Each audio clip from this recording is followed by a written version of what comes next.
Pipila sa mga public cemetery sa Talisay City, sugod ng gibisita o gilimpyuhan sa mga kabanay sa mga mitaliwan na.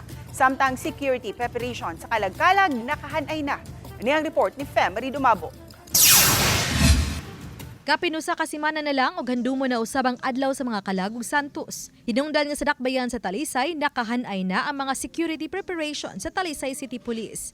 Mato di Police Lieutenant Colonel Mayla Maramag, hepe sa Talisay City Police Station, nga alerto na sila. Og tulo ka adlaw sa dipang All Saints Day, mga Police Assistance Desk ang ipahimutang na sa mga samang. Sa dakbayan adunay unom ka mga sementeryo, tulo niini pribado samtang ang laing tulo public cemetery. Hugot nga koordinasyon ang gihimo na sa kapulisan sa ubang ahensya, departamento, mga barangay tanod ug sa mga force multiplier. The support that we will be given, it will not only be limited to those nga naa sa regional region, but also our national operating support units will also be providing assistance to us. Samtang magtigom pa ang Talisay City Police uban sa Talisay City LGU ug sa kadagkuan sa simbahan alang sa ilang mga sugyot.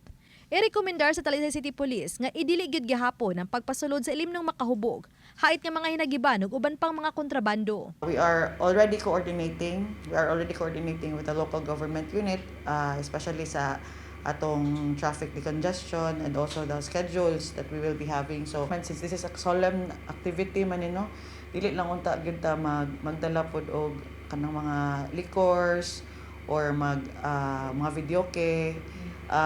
This season is supposed to be to pray and Tukion pausab sa ilang tigom kung buksan ba ang mga samang 24 oras o hangtod lang sa 10:00 sa gabi, sugod sa Oktubre 30 hangtod na sa Nobyembre 2. Samtang pipila sa mga manuaway ang sugod na sa pagpanglimpyo sa mga lubong silang mahal sa kinabuhi.